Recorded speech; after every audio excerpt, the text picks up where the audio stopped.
सकते हैं।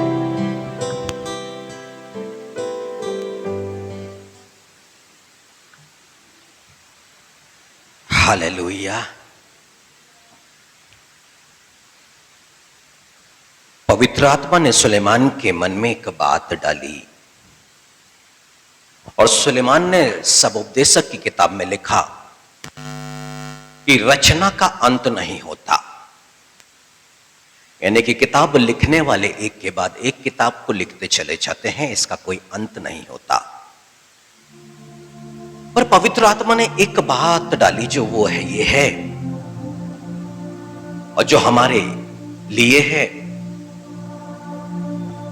कि बहुत सी किताबों का पढ़ना देह को थका देता है। तो इसलिए परमेश्वर का जो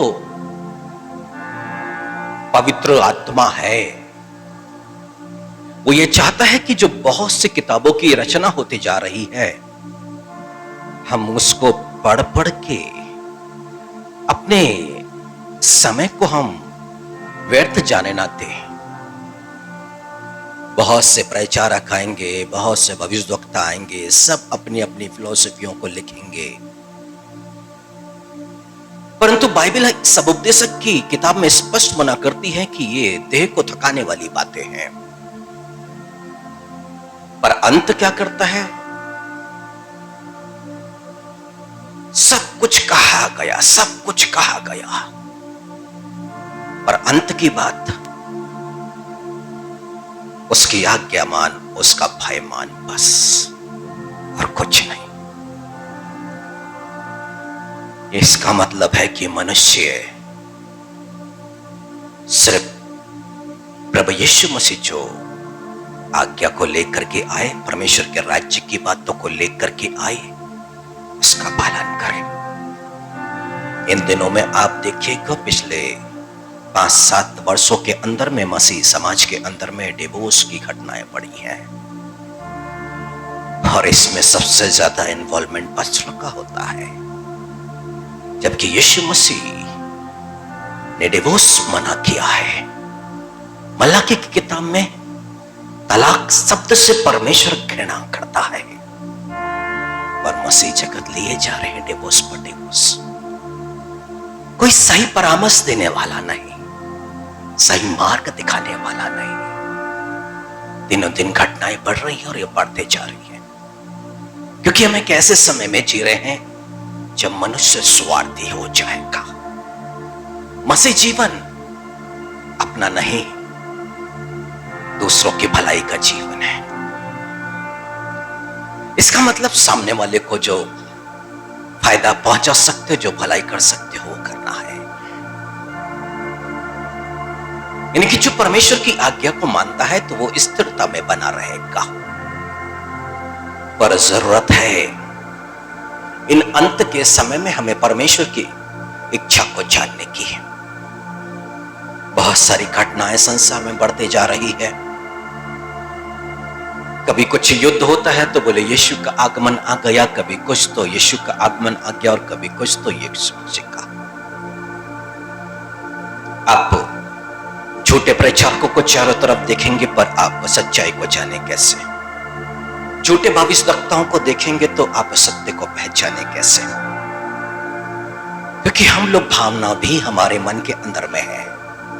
जब प्रभु का दास कोई आता है, आप मान सम्मान करते हो, उसकी बातों सुनने लग जाते हो। वो कोई प्रोफेसी कर देता है, आप स्वीकार कर लेते हो। पर कमजोरी कहां पर है स्वीकार करने में? वो जो कुछ बोल रहे हैं हमारे पास में वचन नहीं है, क्योंकि वचन में लिखा है कि भविष्यवाणी को परखो। हमारे पास वचन होगा तो हम उन बातों को परख पाएंगे कि वो हमसे जो बोल रहा है वो सत्य है कि नहीं। तो मनुष्य से गलती कहां पर हो रही है कि वो बाइबल पर अपने समय को नहीं दे रहा, वो आज्ञाकारिता में नहीं बढ़ रहा है। संसार में जो सबसे पहली आज्ञा, या ये कहो कि जब इजरायली लोग मिस्र के दासत्व से बाहर निकले थे तो सबसे पहली आज्ञा जो आई थी वो थी विश्राम दिवस का पालन करना। परमेश्वर कहते हैं कि मैं परखूंगा कि ये मेरी व्यवस्था को मानते हैं कि नहीं। और परमेश्वर की जो व्यवस्था थी, उसमें पहली जो व्यवस्था थी वो ये थी कि विश्राम दिवस का पालन करना। उसके लिए महान आशीषें भी हैं, और उसके साथ साथ उसका पालन ना करें तो उसके खिलाफ में कुछ श्राप भी मनुष्य के जीवन पर है। तो मनुष्य को शुरुआत यहीं से करना चाहिए, उसकी आज्ञा मानने में, यानी कि प्रभु का दिन, इतवार के दिन का पालन करने, उसके भवन में पाए जाने के लिए हमें नित्य प्रार्थना करना की जरूरत है। क्योंकि ऐसा करने से एक मनुष्य ना भटकेगा और वो परमेश्वर की उपस्थिति में आएगा और परमेश्वर को यह प्रिय भी लगेगा। आप जानते हैं, मिस्र की दासत्व से निकलने के बाद में परमेश्वर उसके पहले यदि फिरौन के पास में संदेश भेजता तो संदेश था कि मेरे लोगों को जाने दे ताकि वो पवित्र पर्वत पर आके मेरी आराधना करें। यह सबसे पहले परमेश्वर की इच्छा थी। परमेश्वर हमारी आराधना का थोड़ा सा ना भूखा और प्यासा है, और इसलिए वो अपनी निकटता में इस प्रभु के दिन में, इतवार के दिन में चाहता है। तो एक आज्ञा मानना हम शुरू करें। पर आज हमारा विषय ये नहीं है। हमारा जो विषय है, अंत का समय आ रहा है, यीशु मसीह आने वाले हैं, पर वो क्या देखेंगे? बाइबल स्पष्ट रूप से बताती है कि जो अंत तक धीरज धरेगा, जो अंत तक धीरज धरे रहेगा, उसी का उद्धार। यानी कि संसार की सारी मुश्किलों से एक व्यक्ति का उद्धार, यानी कि अनंत जीवन में प्रवेश, स्वर्ग में प्रवेश, परमेश्वर के राज्य में यीशु मसीह लेकर के जाएगा। और किससे लेके जाएगा? जो अंत तक धीरज धरे रहेगा। पर यहीं पर एक भेद की बात है। धीरज क्या है? धीरज क्या है? मनुष्य सोचता है समय को जाने दो, हर वो समय आएगा। और मनुष्य यही सोचता है कि ठीक है, अभी रोके रहो, अभी रोके रहो, अभी रोके रहो। पर धीरज ये नहीं है। धीरज वास्तव में प्रकाशित वाक्य की किताब में प्रकट कर दिया गया है 14वीं अध्याय में और उसकी 12वीं आयत में। प्रकाशित वाक्य 14 अध्याय उसकी 22वीं आयत में। पवित्र लोगों का धीरज इसी में है, जो परमेश्वर की आज्ञाओं को मानते और यीशु पर विश्वास रखते हैं। ये धीरज है। ये नहीं कि आप किसी भी समस्या में, किसी भी प्रार्थना के दौरान अंत की बातों को सुनते समय घबरा मत जाना, जल्दीबाजी में कुछ उल्टे सीधे कदम या वचन के विरुद्ध में मत चले जाना। बाइबल कहती है कि अंत के समय तक, यानी कि अंत तक धीरज रखे रहने का मतलब होता है आज्ञाकारिता में और विश्वास पर बने रहना। ये तो प्रभु यीशु मसीह की मर्जी है। इसका मतलब है कि संसार क्या बोलता है, उनकी किताबें क्या लिखी जा रही हैं, वो किस बातों के लिए अगुवाई कर रहे हैं, उनकी फिलॉसफी क्या है, उन बातों से बढ़ करके हमें ये देखना है कि परमेश्वर क्या चाहता है। सबोपदेशक में वो लिखता है कि सारी इस रचना का अंत नहीं होता, पर अंत की बात क्या? परमेश्वर की आज्ञा को मानना, उसका भय मानना, और बस, और कुछ भी नहीं। प्रकाशित वाक्य की किताब कहती है यहां पर कि अंत तक धीरज धरे रहने का मतलब है आज्ञाकारिता और विश्वास। यानी कि यीशु मसीह के आगमन के समय तक एक मनुष्य को क्या करना है? आज्ञाकारिता में आगे बढ़ना है, आज्ञाकारिता में बने रहना है और विश्वास पर बने रहना है। ये बाइबल का ना बस सारांश यदि कहें, इस पूरी बाइबल को यदि छोटे में समेट दे तो मात्र ये 2 शब्दों में, आज्ञाकारिता और विश्वास, और आप अनंत जीवन पालेंगे। पर यीशु मसीह के आगमन तक आज्ञाकारिता और विश्वास पर बने रहना जरूरी होगा। फिलिप्पियों के नाम पत्र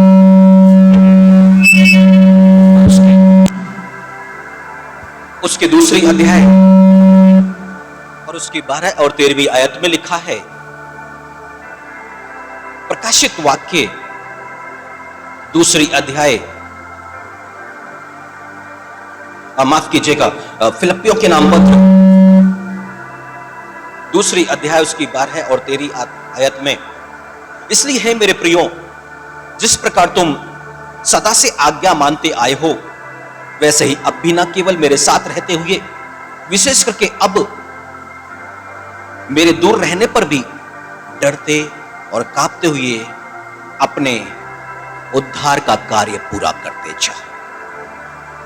यानी कि अंत के समय तक धीरज धरे रहने का मतलब उसी का उद्धार, और ये धीरज रखे रहना, यही हमारा कार्य है।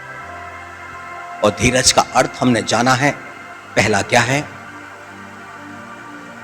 बोलिए, याद करेंगे आप लोग ऐसे करके। पहली बात क्या है? अभी हमने सुना प्रकाशित वाक्य 14:12 में से पहला है आज्ञाकारिता और दूसरा है विश्वास। पहला है आज्ञाकारिता, दूसरा है विश्वास। यह है धीरज। अपने उद्धार के कार्य को पूरा करो, मतलब विश्वास में बने रहो और आज्ञाकारिता में बने रहो। ये दो ही बातें हैं। जब यीशु मसीह का आगमन होएगा और ये दो बातें जिसके अंदर में पाई जाएगी, वही स्वर्ग में उठा लिया जाएगा और बाकी छोड़ दिए जाएंगे। इसलिए हमें इन दोनों ही बातों पर आगे बढ़ना है। नाना प्रकार की बातों में नाना प्रकार के विचित्र उपदेश हमको नहीं सुनने हैं। नाना प्रकार के इब्रानियों के नाम पत्र में स्पष्ट परमेश्वर के आत्मा ने स्पष्ट कर दिया है कि विचित्र प्रकार के उपदेशों से भरमाए मत चलो। विचित्र प्रकार के उपदेश ये परमेश्वर ने प्रकट किया है, मैं नहीं। इसका मतलब परमेश्वर ये चाह रहे हैं कि आप विचित्र विचित्र प्रकार के उपदेशों को मत सुनो, क्योंकि हर किसी में विश्वास नहीं, हर किसी में परमेश्वर का आत्मा नहीं, हर किसी में प्रभु यीशु मसीह की मौजूदगी नहीं। वो आपको जांचना पड़ेगा वचन के द्वारा, सत्य के द्वारा। उसको देखना पड़ेगा कि सामने वाला व्यक्ति आपसे बात कर रहा है तो वो परमेश्वर की बातें हैं या नहीं। शैतान जब यीशु मसीह के पास में आया ना, तो यीशु मसीह जानता था कि परमेश्वर के वचन में क्या लिखा हुआ है। शैतान जो जो बातों को बोलता चला गया और यीशु मसीह परमेश्वर के वचन से उससे जवाब देते चले गए। आपसे जो बातें कर रहा है, आपके पास में वचन होना चाहिए उसको परखने के लिए और जवाब देने के लिए।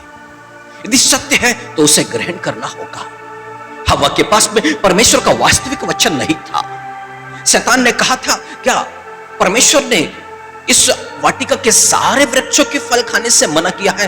वो कहती है नहीं, ये भले बुरे ज्ञान का वृक्ष। परमेश्वर ने कहा जिस दिन तुम खाओगे इसको छूना भी नहीं। परमेश्वर ने ऐसा नहीं कहा था कि छूना भी नहीं, उसने कहा था कि इसको खाना नहीं। जिस दिन खाओगे तुम निश्चित मर जाओगे, निश्चय तुम मर जाओगे। अब शैतान ने कहा तुम निश्चय नहीं मरोगे, क्योंकि उसने एक बात जोड़ दी थी, इसको छूना भी नहीं, इसको स्पर्श भी नहीं करना। तो उसके मन के अंदर की धारणा क्या थी कि जिस दिन हमको इसको इसे स्पर्श कर देंगे तो उस दिन मृत्यु हो जाएगी। अब उसने उसको स्पर्श किया होगा। थोड़ा सा इको कम कर देना, थोड़ा सा सबसे ऊपर वाले से। Hallelujah, hallelujah. तो उसने जब उसे स्पर्श किया होगा और हुआ कुछ नहीं, तो आगे उसको हिम्मत बढ़ गई ना। बस ऐसे ही तो एक वचन का गलत नॉलेज, एक वचन की सही परख नहीं होना, मनुष्य भ्रम में पड़ जाता है। आज कितने मसीही लोग यहोवा विटनेस में जाके जुड़ जाते हैं, वहां की आराधना में शामिल हो जाते हैं। ऐसे कितने मसीही लोग मदर गॉड उनको फॉलो करने लग गए, उनकी टीचिंग को वो सुनने लग गए। नाना प्रकार की संस्थाएं चले आ रही है, नाना प्रकार के लोग टीचिंग को लेकर के आ रहे हैं और लोग क्या कर रहे हैं, वचन को सही ना जानने के चलते वो भ्रमित हैं और भटकते चले जा रहे हैं। और यीशु मसीह ने इस बात को मत्ती के 24वीं अध्याय में प्रकट कर दिया, जब चेलों ने सवाल किया था कि हमें बता ये बातें कब पूरी होगी, मतलब अंत का समय क्या होगा और जगत के अंत का चिन्ह क्या होगा। तब यीशु मसीह ने कहा था सावधान रहना कि कोई तुम्हें भरमाने ना पाए। पहली बात कही थी यीशु मसीह ने। पर भ्रमित कौन? जो वचन को नहीं जानता। और भ्रमित होने से बचेगा कौन? जो वचन को जानता है। थिस्सलुनीकियों के नाम पत्र में स्पष्ट लिखा हुआ है कि जो मनुष्य सत्य से प्रेम नहीं करता, यानी कि वचन से प्रेम नहीं करता, परमेश्वर उनमें एक भटका देने वाली सामर्थ को भेजेगा। मतलब धोखा वो खाएंगे जो वचन को अपने जीवन पर महत्व नहीं दे रहे हैं। मनुष्य दिन में 3 बार 4 बार भोजन जो इस शरीर की जरूरत होती है उसके लिए वो परिश्रम करता है, कमाता है, शरीर की हर एक इच्छा को पूरी करता है। पर इससे भी ज्यादा यीशु मसीह ने कहा है कि उस वचन के लिए परिश्रम करना है जो अनंत जीवन तक ठहरता है, यानी कि परमेश्वर का वचन, बाइबल। यदि मनुष्य दिन भर में बाइबल में समय को व्यतीत करे, उसके लिए समझ मांगे, तो वो आज्ञाकारिता में आगे बढ़ सकता है और विश्वास पर आगे बढ़ सकता है। और यहां पर लिखा कि कोई तुम्हें भरमाने ना पाए, तो वह व्यक्ति भ्रमित नहीं हो सकता। वो सत्य के मार्ग पर बना रहेगा, सही रास्ते पर वो चलता रहेगा। पर आगे लिखा हुआ है, क्योंकि बहुत से ऐसे होंगे जो मेरे नाम से आके कहेंगे मैं मसीह हूं, और बहुतों को भरमाएंगे। तुम लड़ाइयों की चर्चा सुनोगे तो घबरा ना जाना, क्योंकि इनका होना अवश्य है, परंतु इस समय अंत ना होगा। तुम लड़ाइयों की चर्चा, युद्धों की चर्चा सुनोगे, है ना। अभी कई लोगों को लग रहा है कि रूस और यूक्रेन का जो चल रहा है, और उसके पहले इजराइल का जो शुरू हुआ था, तो लोगों को लगा था अंत अंत अंत। हाँ, हमें ऐसा जीना है कि प्रत्येक दिन जैसे आखिरी दिन है। परंतु ये जो हो रहा है, यीशु मसीह कहते हैं कि इनको सुन के तुम्हें घबराने की आवश्यकता नहीं। अब अदर कास्ट तो ठीक है, पर मसीह जगत न्यूज लगा के सामने बैठे रहे, देखते रहे अब क्या होगा। अब यीशु मसीह कहते हैं कि अभी इसको देख करके और सुन के तुमको घबराने की आवश्यकता नहीं है, क्योंकि ये अंत नहीं है। पर बाइबल क्या कहती है? तुम लड़ाइयों की चर्चा सुनोगे तो घबरा ना जाना, क्योंकि इनका होना अवश्य है, परंतु उस समय अंत ना होगा। हालेलुया। ये वचन हम सभी को, हर एक सुनने वाले को हियाव दे, हिम्मत दे कि ये अंत नहीं है।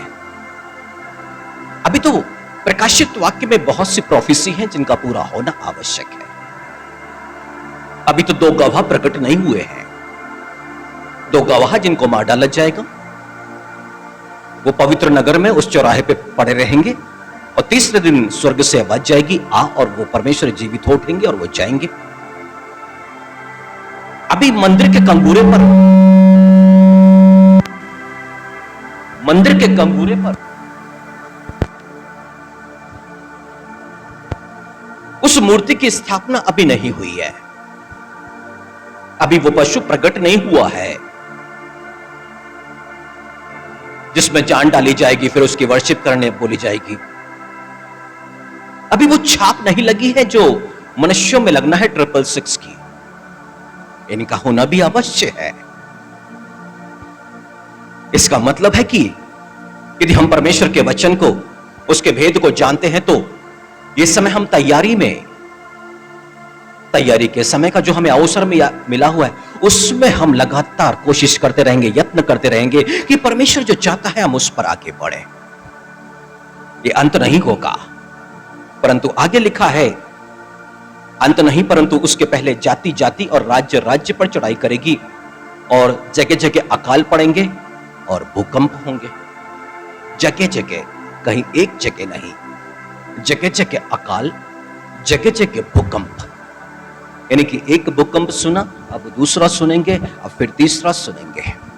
एक जगह अकाल, इसका मतलब है कि इस पूरी पृथ्वी के अंदर में तेजी से यह अकाल की समस्या बढ़ेगी। लोग खाने को मोहताज होने लग जाएंगे। और उसके भी पहले बाइबल ऐसा बताती है कि जाति जाति पर, यानी कि हर एक तरह की जाति आपस में लड़ाई करना शुरू कर देगी। ये छुटपुट जो चीजें होती वो नहीं है, पर ये तेजी से घटने वाली घटनाएं होंगी।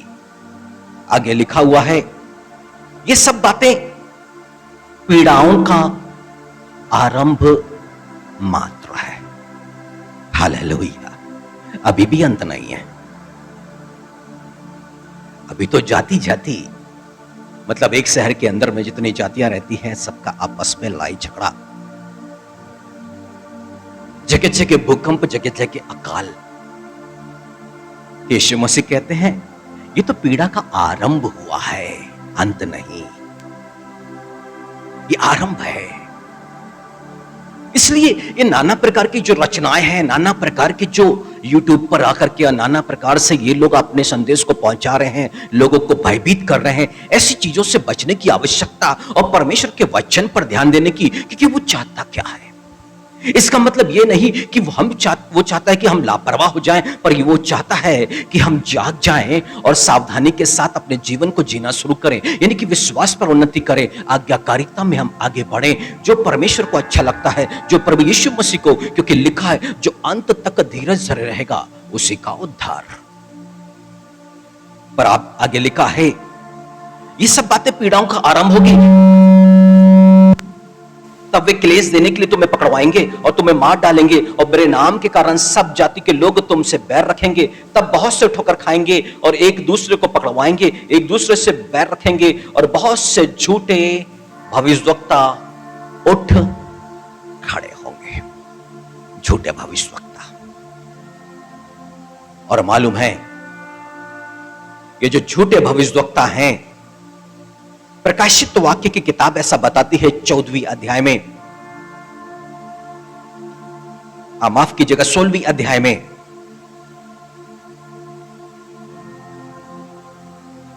और उसकी 12 और 13वीं आयत पे लिखा है, छठवें स्वर्गदूत ने अपना कटोरा महानदी फरात पर उंडेल दिया और उसका पानी सूख गया कि पूर्व दिशा के राजाओं के लिए मार्ग तैयार हो जाए। फिर मैंने उस अजगर के मुंह से और उस पशु के मुंह से, उस झूठे भविष्यवक्ता के मुंह से 3 अशुद्ध आत्माओं को मेंढकों के रूप में निकलते देखा। झूठे भविष्यवक्ताओं के अंदर में क्या है? अशुद्ध आत्मा। झूठे भविष्यवक्ताओं के मुंह में से क्या निकलते देख रहा है यहां पे? अशुद्ध आत्मा, और जिसकी इमेज कैसी है? मेंढक के जैसी।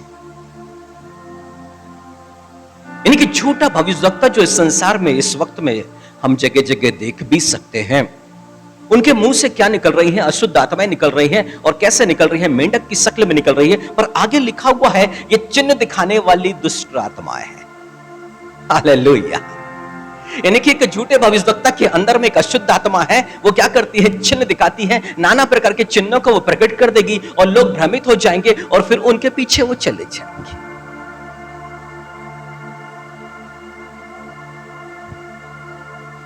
एक परमेश्वर के दास को, एक पास्टर को मैंने देखा, एक परिवार में गए जहां मैं वैसे सेविकाई देता था, और वहां गए और उन्होंने बताया कि इस साल में अंत नवंबर दिसंबर तक में परमेश्वर आपके जीवन को बिल्कुल बदलने जा रहा है, और बड़ी आशीष है, और बिल्कुल आपके जीवन को बदल जाएंगे। और उसी साल उनको कोरोना हो गया। ना बिजनेस स्टार्ट हुआ, ना कोई आशीषें आई, कुछ आया, और भयंकर समस्या में वो चले गए उस साल में। परमेश्वर इस तरह से भविष्यवाणियां नहीं करता। यानी कि वो जो परमेश्वर का दास कहलाता है, वो उसके अंदर में से क्या थी? झूठी भविष्यवाणियां थी। और वो लोग भ्रमित क्यों हो गए? क्योंकि वो वचन को अपने जीवन पर महत्व नहीं देते हैं, वो भविष्यवाणी को महत्व देते हैं। और यहां पर परमेश्वर ने स्पष्ट रूप से प्रकट किया है कि झूठे भविष्यवक्ताओं के मुंह से अशुद्ध आत्मा जो मेंढक की शक्ल में निकल रही है, पर उनके पास में क्या है? चिन्ह दिखाने वाली है, और जो सारे राजाओं के पास में जाती हैं और किसको? प्रभु यीशु मसीह के खिलाफ में उसको एकत्र कर रही है। और यीशु मसीह इन सारी बातों को प्रकट कर दिए। इसका मतलब है कलीसिया को इस बात को लिए जागृत हो जाना है, समझ लेना है कि ये जो समय हमारे पास में है, हमें वचन पर पढ़ना है, वचन की सेविकाई में आगे बढ़ना है, ताकि परमेश्वर की हम इच्छा को जान सके और समझ सके, ताकि हम भ्रमित ना हो जाए, हमारा परिवार भ्रमित ना हो जाए। हाँ, परमेश्वर की जो आशीषें हैं उसके वचन पालन करने के द्वारा वो हमारे जीवन पर हो, हमारी संतान भी ठोकर ना खाए, परंतु जब यीशु मसीह का आगमन होए तो हियाव के साथ हम सिर उठा करके उसके सामने खड़े हो सके। क्योंकि जब वो आएगा ना, तो वो देखेगा क्या उसकी कलीसिया में विश्वास बचा हुआ है। आपको कोई चिन्ह बताया जाएगा, कोई भविष्यवाणी की जाएगी, वो पूरी नहीं होगी, तो आपका यीशु मसीह पर से विश्वास खत्म होएगा। ये प्लानिंग है शैतान की।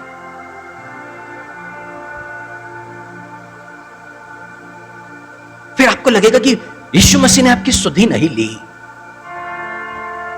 और फिर धीरे धीरे प्रार्थना करना बंद, और फिर धीरे धीरे बाइबल पढ़ना बंद, फिर धीरे धीरे उसकी आज्ञाकारिता भी जीवन से खत्म। और जब यीशु मसीह का आगमन होएगा तो ना व्यक्ति आज्ञाकारिता में है और ना विश्वास में। क्योंकि परमेश्वर का वचन मांग करता है कि हम विश्वास से आज्ञा मानने वाले हो जाएं। दोनों बातें सत्य में चलती हैं। अंत तक धीरज रखने का मतलब ये संसार में कुछ भी समस्या, कुछ भी परेशानी, हमारे जीवन में अकाल हो, भूकंप हो, कुछ भी किसी भी समस्याओं से, किसी भी परेशानियों से गुजरना पड़े, बस आज्ञाकारिता में और विश्वास पर बने रहे। आज्ञाकारिता में और विश्वास पर आप बने रहे। जब समस्या मनुष्य के पास में आती है ना, तब वो मनुष्य सबसे ज्यादा विचलित हो जाता है। और वो क्या करता है, फिर वो भविष्यवाणियों पे भरोसा करता है, फिर वो नाना प्रकार के दासों से मिलना शुरू करता है। फिर लगता है कि वो यहां से ये अपनी आशीषों को या फिर इस दास से पा सकता है, या इस दास से पा सकता है, या उस भविष्यवक्ता से, या उसका भरोसा किस पे कि कोई तो परमेश्वर का एक सामर्थी दास वो सीधे परमेश्वर से कुछ पाले और परमेश्वर की इच्छा को पूरा करके वो उससे कुछ पाने का यत्न नहीं करता। उसके मन के अंदर में गड़बड़ियां चल रही होती है। क्यों? क्योंकि अंदर में नाना प्रकार की संदेह। यीशु मसीह भी तो यरूशलेम में और आसपास में सब जगह प्रचार कर रहे थे। वो सामर्थी ना, मुर्दों को जिलाने वाला स्वयं परमेश्वर, पर लोग उनसे आशीष को प्राप्त नहीं कर पा रहे। क्यों? क्योंकि उनके अंदर में विश्वास नहीं था। और बाइबल कहती है जहां विश्वास नहीं था, यीशु मसीह ने वहां बड़े आश्चर्य कर्म नहीं किए।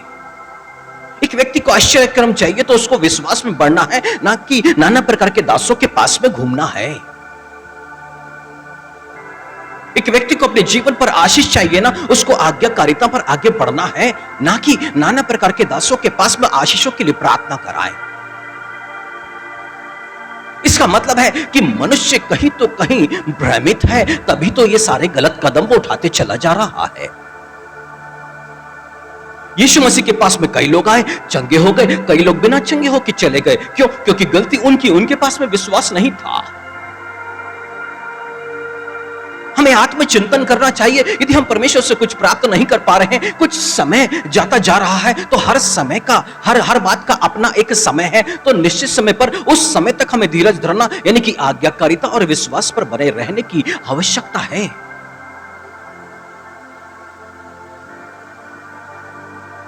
पर मनुष्य संदेह में आ जाता है।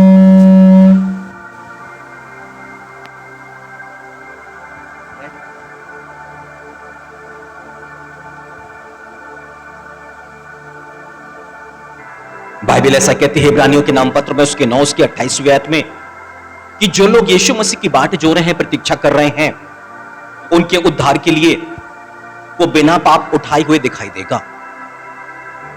यानी कि यीशु मसीह का जब द्वितीय आगमन होएगा, तब यीशु मसीह अब किसी के पाप को क्षमा करने के लिए नहीं, बल्कि वो लोगों को लेने के लिए आ रहे हैं। और किन लोगों को लेने के लिए आ रहे हैं?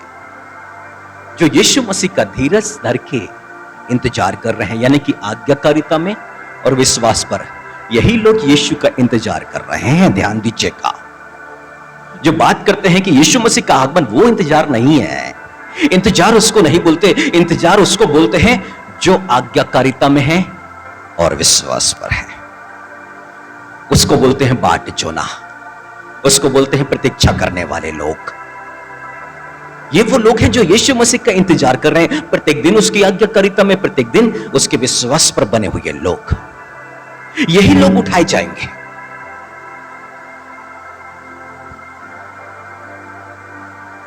सोच लीजिए वो दिन कितना कठिन होगा, क्योंकि उस दिन सिर्फ वो लोग होंगे जो सिर्फ बुद्धिमान होंगे, मूर्ख नहीं। यानी कि बुद्धिमान वो जिन्होंने अपनी कुप्पियों को, अपने दिलों को पवित्र आत्मा से भर के रखा हुआ है। उनके मसाले जल रहे हैं, यानी कि वचन के अनुसार जीवन को जी रहे हैं, आज्ञाकारिता का जीवन।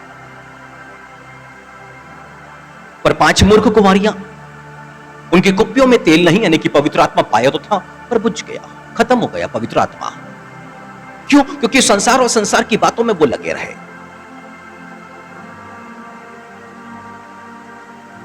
यीशु मसीह ने स्पष्ट कर दिया कि जैसे नूह के समय में हुआ था, ऐसा मानव पुत्र के समय में होएगा। तो नूह के समय में क्या हुआ?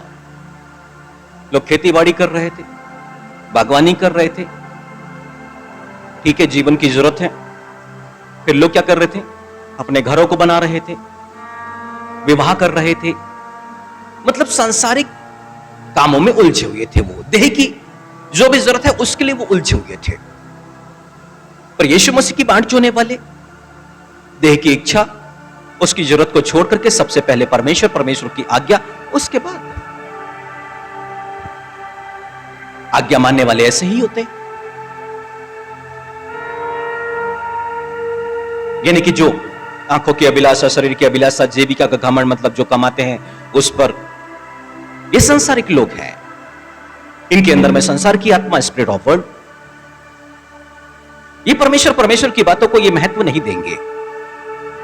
पर इन सारी लोगों की भीड़ से निकल करके ना हमें चुने हुए लोगों में शामिल होना है, जहां पे परमेश्वर के वचन का महत्व है, पवित्र आत्मा की भरपूरी है।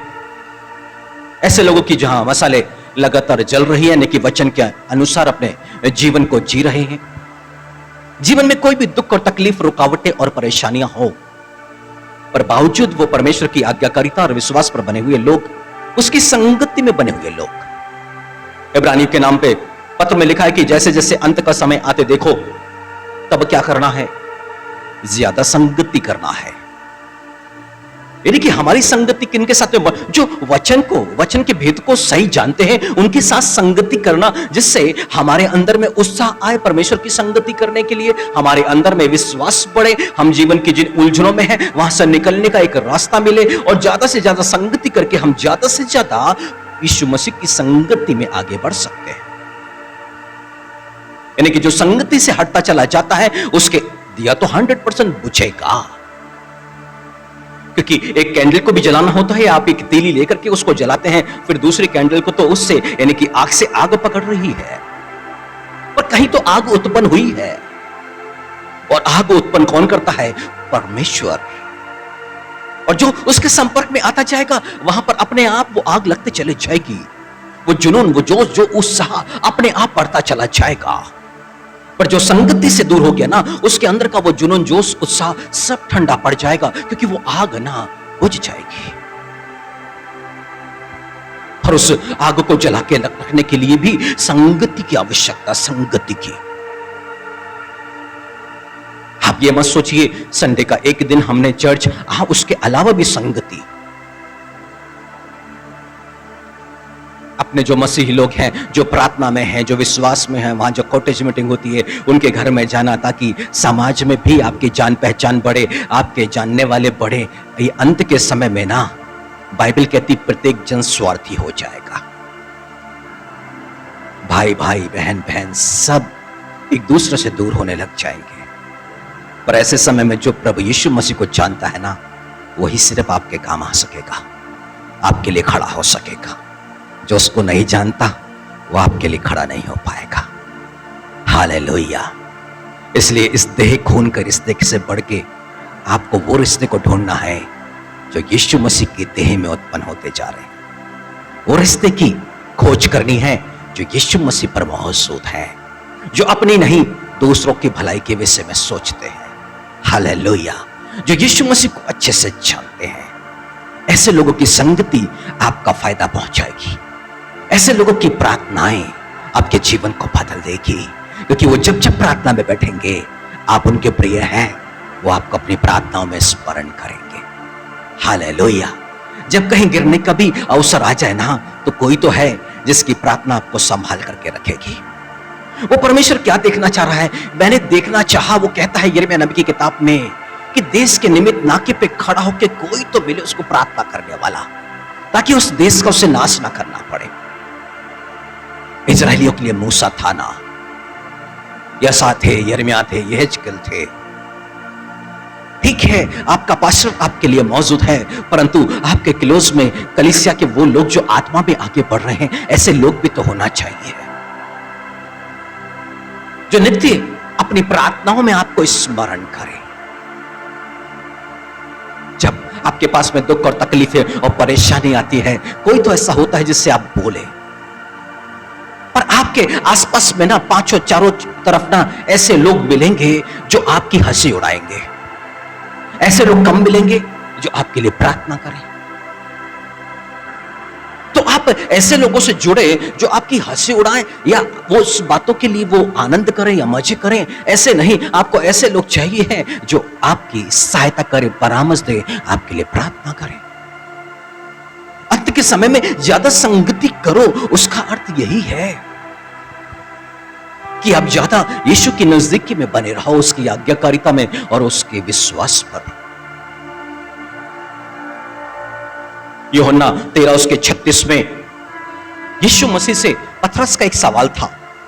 यीशु मसीह कह रहे हैं अभी उनके जाने का समय है, वो भविष्यवाणी के द्वारा प्रकट कर रहे हैं। अब पतरस का सवाल था, तू कहां जाता है? हमें तो नहीं मालूम और हम कैसे आ सकते हैं? यीशु मसीह ने पतरस को जवाब दिया था कि तुम तो अभी मेरे पीछे तो नहीं आ सकते, परंतु हां, बाद में आओगे। क्योंकि पतरस में ना अभी कमी घटी है, पतरस के अंदर में अभी कमी घटी है। पर पतरस से पहले कौन चला गया स्वर्ग? वो डाकू जो यीशु मसीह के बाजू में था। यीशु मसीह ने पतरस से कहा तुम अभी नहीं, बाद में आओगे। परंतु वो डाकू यीशु मसीह के साथ में ना स्वर्ग चला गया, और वो भी पतरस से पहले। क्योंकि हम क्रूस पे ना जब उसके शब्द को, उसकी वाणी को सुने ना, एक जबरदस्त विश्वास दिखता है वहां पे, जबरदस्त विश्वास। पर पतरस ने क्या किया? 3 बार इंकार कर दिया। यह अविश्वास था, संदेह था कि यीशु मसीह का पुनरुत्थान होना है अभी और फिर हमसे मुलाकात करेगा। जबकि यीशु मसीह ने 3 बार भविष्यवाणी करी, पर फिर भी पतरस अभी डर रहा है, इंकार कर रहा है।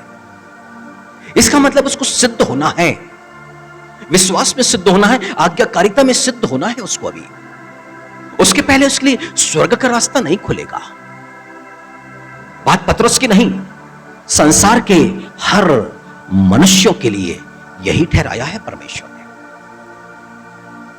हर मनुष्य को विश्वास में और आज्ञाकारिता में सिद्ध यानी कि परफेक्ट होना है। अभी तो यीशु मसीह का पुनरुत्थान हो गया है। अभी यीशु मसीह पतरस से मुलाकात करते हैं तिब्रियास के झील पर, और तब यीशु मसीह उसको आज्ञा देते हैं। जिस बात के लिए वो चुना गया था वो काम अभी इसके जीवन पर पूरा नहीं हुआ है। अब यीशु मसीह कहते हैं हे पतरस, क्या तू मुझसे प्रेम रखता है? 3 बार प्रश्न और उसको एक जवाबदारी। उसकी बुलाहट पर उसको खड़ा किया। यीशु मसीह ने मेरी भेड़ों को चरा, उनकी देखभाल कर, उनकी रखवाली कर, मेरे मेमनों को चरा। अब पतरस वास्तविक रूप से विश्वास में और आज्ञाकारिता में आगे बढ़ रहा है। अब फिर क्या कहता है? अब मेरे डेरे के गिराए जाने का समय आ गया है। अब उसको मालूम हो गया कि मेरे स्वर्ग जाने का समय आ गया।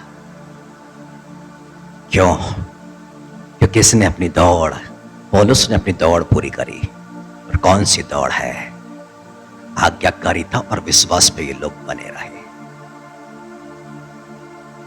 हालेलुया।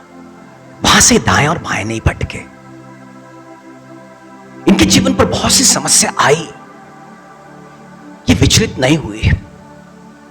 जितनी समस्या आती गई ये उतने ही स्ट्रांग होते चले गए। पौलुस के जीवन में जितनी समस्या आते चले गई वो और यीशु मसीह की गवाह दे दे करके सामर्थ्य होता चला गया। गवाही कब?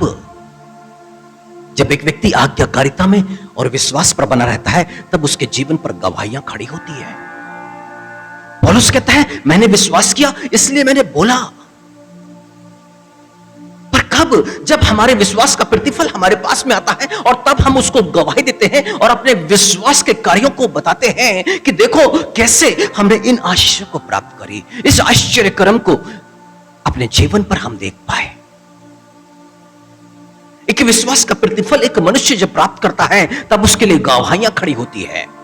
तब वो मनुष्य बोलना शुरू करता है, दूसरों को बताना शुरू करता है। वो हम चाहते हैं कि हमारे पास में बहुत सारी गवाहियां हो, बहुत सारी गवाहियां हो।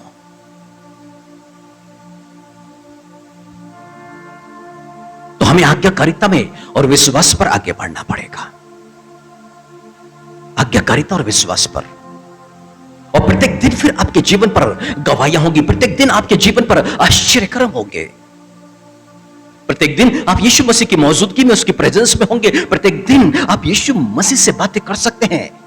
प्रत्येक दिन आपके लिए आनंद का और शांति का दिन होगा। समस्या तो बहुत आएगी, उसका अंत नहीं होगा, पर बावजूद आप सारी समस्याओं के ऊपर में जयवंत होते हुए, मन को पर शांति को बनाए रखते हुए नित्य आगे बढ़ते चले जाएंगे। यदि पतरस और पौलुस का जीवन देखें, समस्याएं एक के बाद एक बड़ी बड़ी आती चले गई। पौलुस को पकड़ लिया, अब समुद्र में कितने दिनों का रास्ता तय करके उसको जाना है, वहां पर उसका न्याय होना है। पर परमेश्वर के स्वर्गदूत ने उसको एक बात बोली कि तुझे कैसर के सामने खड़ा होना आवश्यक है। बस एक ही बात थी कि वहां पर मुझे खड़ा होना है मेरे न्याय के लिए, और यह बात परमेश्वर की ओर से पहुंचाई गई थी। अब समुद्र में आंधी आ रही है, तूफान आ रहे हैं, अनाज को फेंकना पड़ गया है, जहाज टूट गया है, वो एक टापू में चले गए हैं, वहां ठंड बहुत ज्यादा है, सांप ने काट लिया है, एक के बाद एक विपत्तियां। पर विश्वास क्या है? मेरे परमेश्वर के दूत ने मुझसे कहा कि तेरा भाव वो वहां पहुंचेगा न्याय के लिए। सारी विपत्तियों के बावजूद भी वो विश्वास से गिरा नहीं, वो विश्वास उसका टूटा नहीं, विश्वास उसका कम नहीं हुआ। वो अपने विश्वास पर बना हुआ था, क्योंकि उसका ध्यान विपत्तियों की तरफ नहीं था, परमेश्वर के वचन पर था। जो उससे कहा जाता उसको वो ग्रहण करता और उस पर वो बने रहता। पर एक समय में वही 11-12 चेले यीशु मसीह के साथ नाव पर रहे, और यीशु मसीह ने कहा था कि आओ हम पार चलें। पर जैसे ही वो झील में थे, आंधी आने लग गई और उनको लगने लग गया कि अब तो हम मर जाएंगे। क्यों? क्योंकि उनके पास में परमेश्वर का, यीशु मसीह का कहा हुआ वचन उनके मन पर मौजूद नहीं था। इसलिए उनके मन पर संदेह था, उनके पास में विश्वास नहीं था। पर पौलुस के पास में विश्वास था। छोटी छोटी समस्याओं को देख करके प्रभु यीशु मसीह का अनुसरण करने वाले विचलित हो जाते हैं, परेशान हो जाते हैं, उनका धैर्य टूट जाता है। उन्हें लगता है कि अब सब कुछ समाप्त होने वाला है। शैतान की इच्छा यही है। परमेश्वर से जब चेलों को मांगा ना, तो कैसे मांगा? गेहूं के समान फटकने के लिए। गेहूं के समान फटकने का मतलब ऊपर से जाके नीचे जब एक इंसान आता है ना, तो कैसा उसका लगता है जैसे उसका दिल निकल करके गले पर आ गया है। कभी वो बड़े वाले झूले पर झूला हो तो आपको समझ में आएगा। गेहूं के समान फटकने का मतलब आपकी समस्या में लाके ऐसा खड़ा कर देना कि बिल्कुल यहां से ऐसा लगे कि अब सब कुछ समाप्त, अब कुछ नहीं बचने वाला, अब बचने वाले नहीं। उस स्तर तक शैतान लाना चाहता है। अय्यूब को उसी स्तर तक ले जाना चाहता था। पर आप ध्यान से मनन चिंतन करें, जो परमेश्वर अय्यूब से प्रेम करता है, जब शैतान ने उसको चाहा ना कि उसके हाथ में वो आ जाए, परमेश्वर अपने बाड़े को उसके चारों तरफ से हटा ले, तब परमेश्वर ने कहा था तू अय्यूब को स्पर्श मत करना, अय्यूब को स्पर्श मत करना। शैतान परमेश्वर के पास में गया, मैं उसको स्पर्श करना चाहता हूं। वो निवेदन कर रहा है, परमेश्वर कहता ठीक है तू उसको स्पर्श कर, और उसके प्राण नहीं जाने चाहिए। यानी कि शरीर को तू बर्बाद करता है कर, पर प्राण नहीं जाना चाहिए। परमेश्वर की मर्जी के बिना ना आकाशिक चिड़िया भी नहीं गिरती। आपके जीवन पर यदि कुछ घटना घट रही है, परमेश्वर जानता है। करने वाला कौन ये भी आप जान जाइए, शैतान। पर उसने परमेश्वर से अनुमति ली है। पर आपका कुछ होगा नहीं,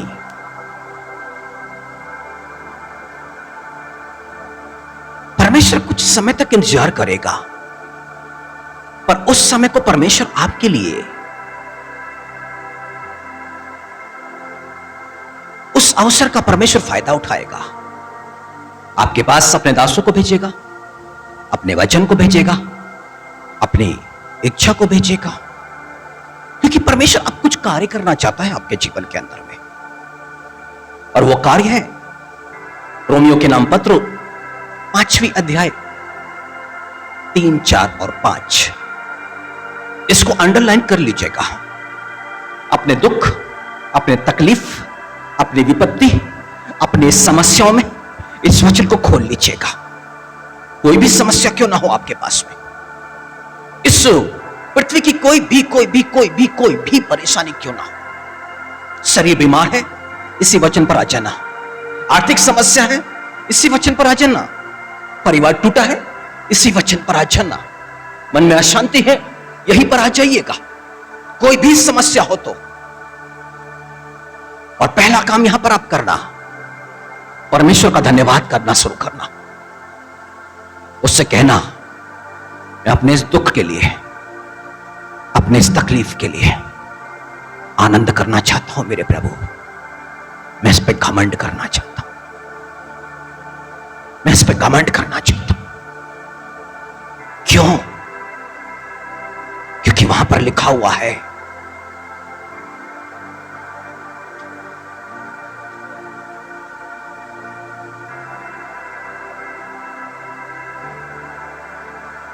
माफ कीजिएगा, क्या बोला मैंने वचन?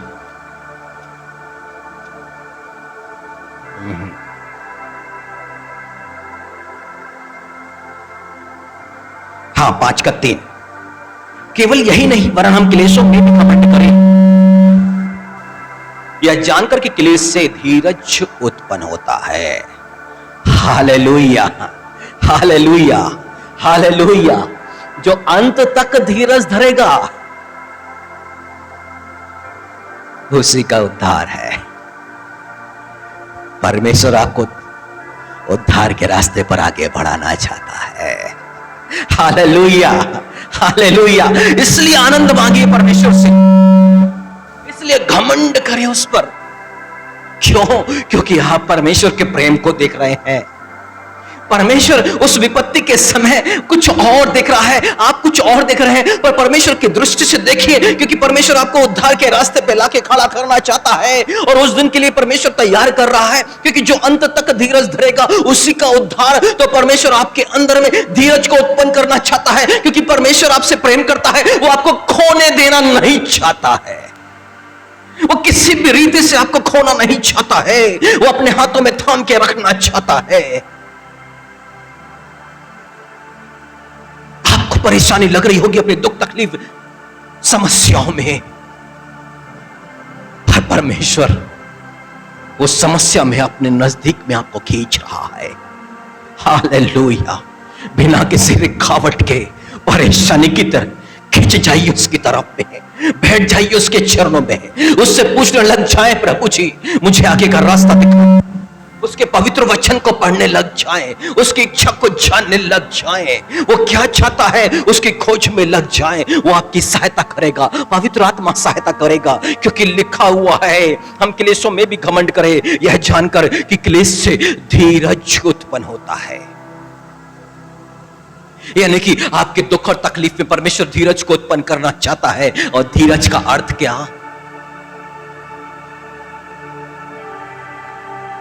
हालेलुया। धीरज का अर्थ है प्रकाशित वाक्य 14:12।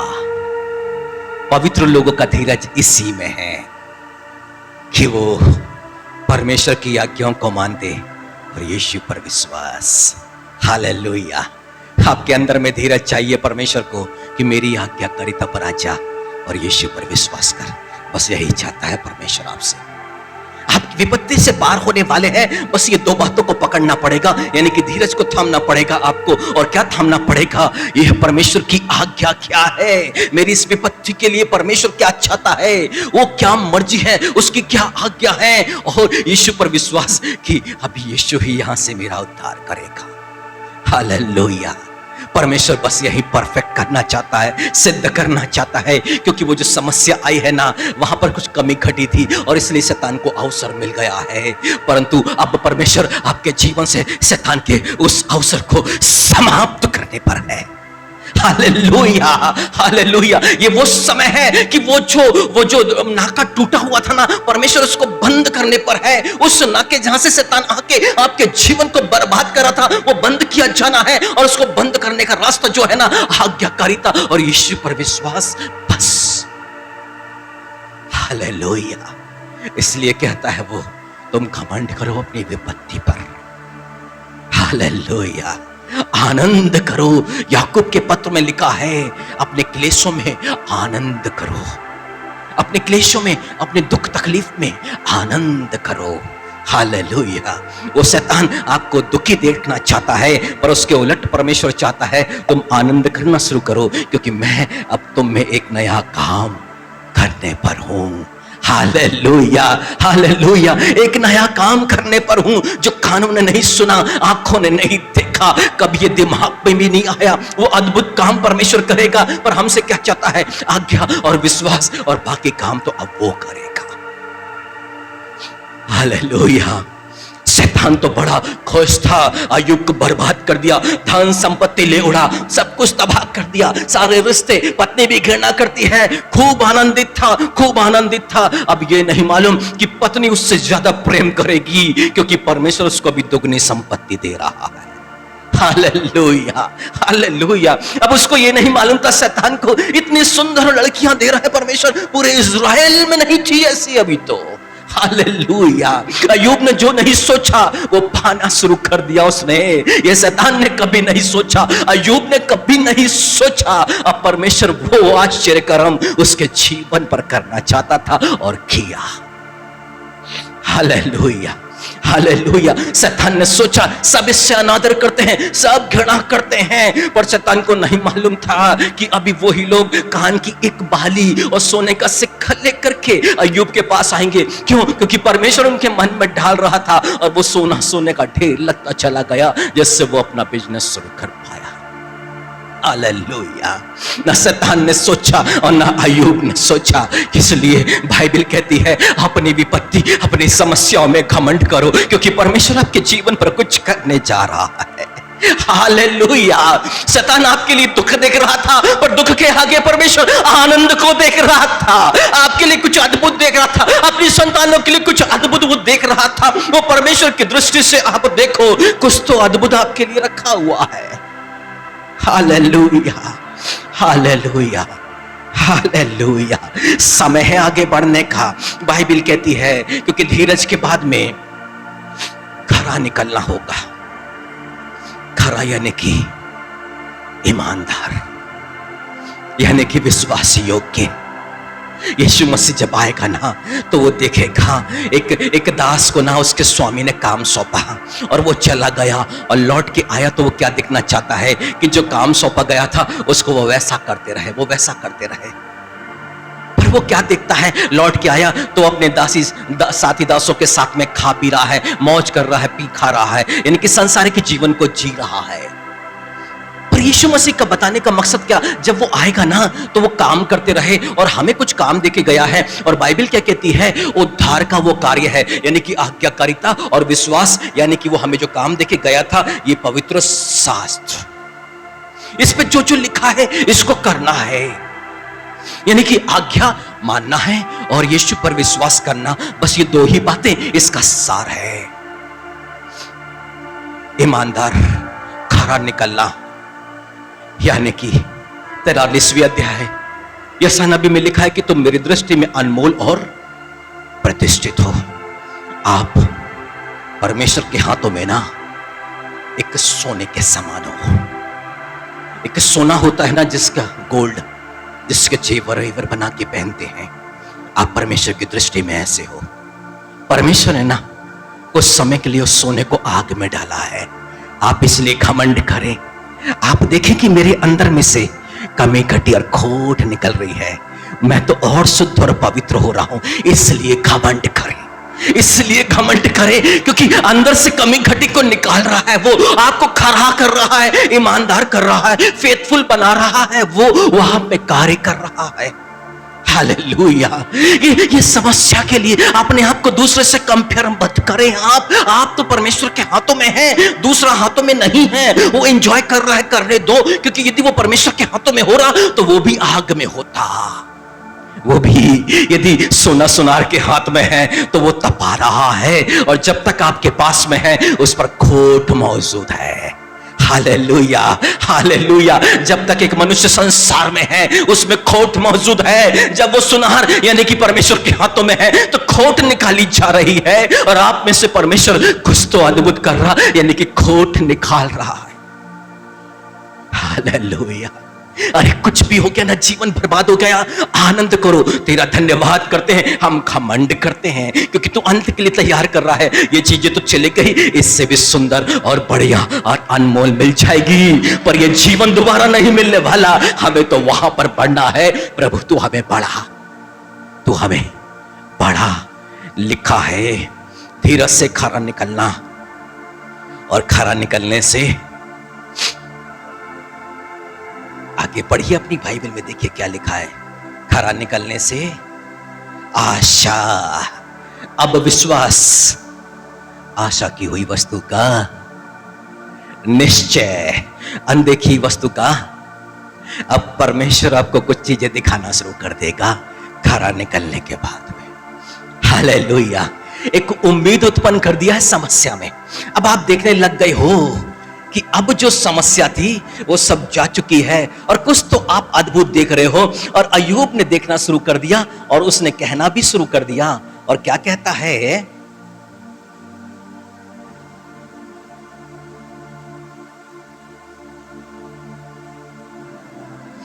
अय्यूब 19 और उसका 25। मुझे तो निश्चय है कि मेरा छुड़ाने वाला जीवित है, और वह अंत में पृथ्वी पर खड़ा होगा, और अपनी खाल के इस प्रकार नष्ट होने के बाद भी मैं शरीर में होके परमेश्वर का दर्शन पाऊंगा।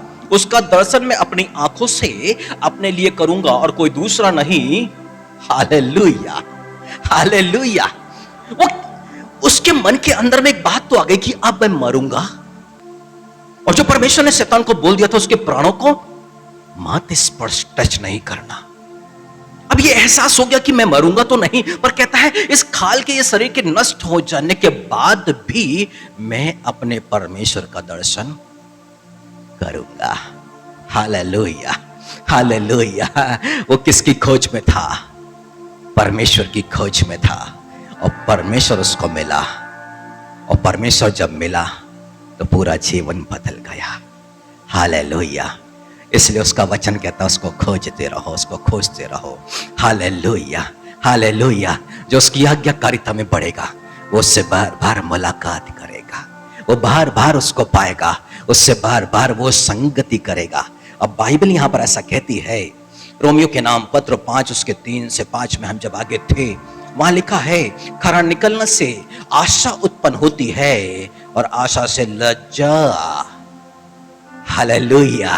अब आप जो बोल रहे हो विश्वास से ना, वो पूरा होएगा, क्योंकि आप शर्मिंदा नहीं होने वाले, क्योंकि हमारे पास एक ऐसा परमेश्वर है जो मुंह के फलों का सृजनहार है। यदि अय्यूब ने अपनी चंगाई की घोषणा करी या परमेश्वर के दर्शनों की घोषणा उसने करी, तो उसने उसको पाया, वो लज्जित नहीं हुआ है। हालेलुया। वो लज्जित नहीं हुआ, परमेश्वर आ गया, परमेश्वर ने उससे बात की, और परमेश्वर ने उसके जीवन को बदल दिया। और बाइबल यहां पर ऐसा ही बताती है, पवित्र आत्मा ऐसा ही प्रकट करता है कि आशा से लज्जा नहीं होती है। और क्यों नहीं होती है? क्योंकि पवित्र आत्मा जो हमें दिया गया है उसके द्वारा हम परमेश्वर का प्रेम हमारे मन में डाला। हालेलुया।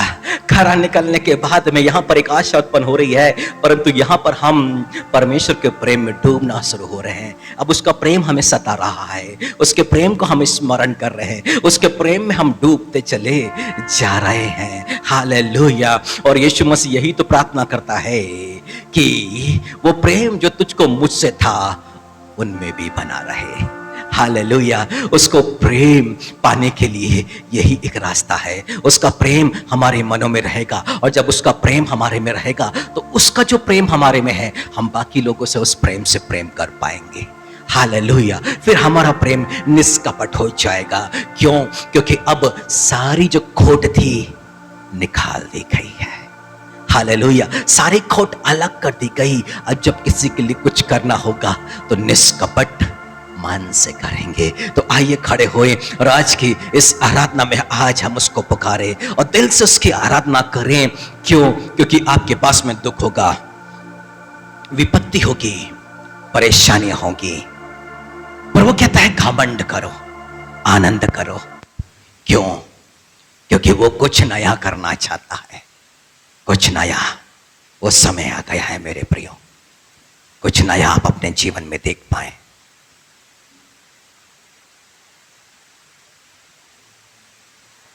आइए प्रार्थना के भाव में, आराधना के भाव में,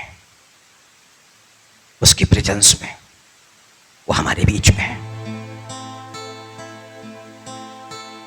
ये मनुष्य के मन की बातें नहीं है। मनुष्य तो इन भेदों को जानता भी नहीं है। ये तो स्वयं प्रभु यीशु मसीह अपने पवित्र आत्मा के द्वारा आपसे बातें कर रहे हैं, क्योंकि वो आपसे प्रेम करते हैं। आप अकेले नहीं। आप अपने कुमार के हाथों में एक मिट्टी के जैसे हैं। आप एक सुनार के हाथों में सोने के जैसे हैं। एक नया काम शुरू हो रहा है आप पर। वो अपना मर्म अपने दास, अपने भविष्यवक्ताओं पे प्रकट किए बिना कुछ भी नहीं करता। वो आप पर आ रहा है, आप में कार्य करने के लिए। वो करना चाहता है, आपकी परमिशन चाहता है। यदि आप हाँ बोलेंगे तो वो आप में आएगा अपने कार्य करने के लिए। वो आपकी हाँ सुनना चाहता है। वो आपके जवाब का इंतजार कर रहा है। तो पुकार ले उसको। अय्यूब को जब यहोवा मिला, सब कुछ बदल गया।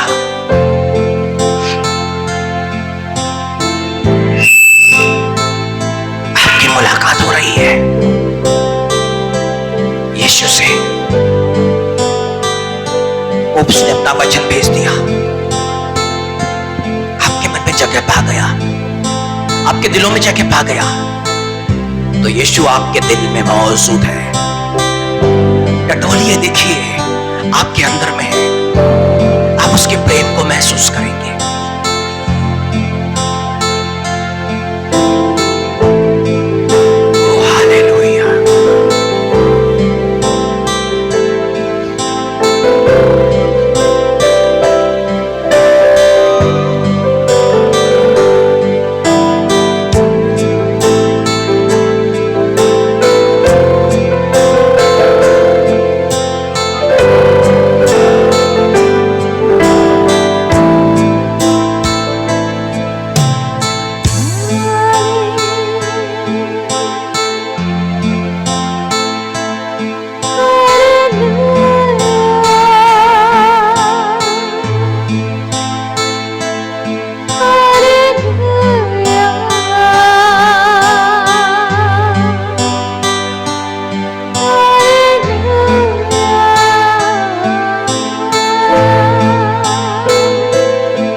स्पर्श कर रहा है आपको। आप उसके प्रेम को अनुभव कर सकते हैं। आपकी आंखों से आंसू उसके प्रेम को आप अनुभव कर सकते हैं। आपके दिलों पर आनंद आप उसके प्रेम को अनुभव कर सकते हैं। हाथों का कांपना उसके प्रेम को आप अनुभव कर सकते हैं। आपकी तालियों की गड़गड़ाहट उसकी स्तुति, क्योंकि लिखा है धर्मियों को स्तुति करना शोभा देता है। और आप में पवित्र आत्मा कार्य कर रहा है। एक नया कार्य यीशु मसीह नाज़री के नाम से, एक नया कार्य। और हालेलुया, हालेलुया, और हालेलुया, और रिखंदर हालेलुया। बच्चों में भी अभिषेक आ चुका है। और हालेलुया, हालेलुया, रिबाला खत्रवेश्वर तमह और हालेलुया, और बच्चे भी यीशु की आराधना कर रहे। और रिबा बाबा राशेरा तो विश्व तमह। हालेलुया, हालेलुया, हालेलुया, और रेबेशे, हालेलुया।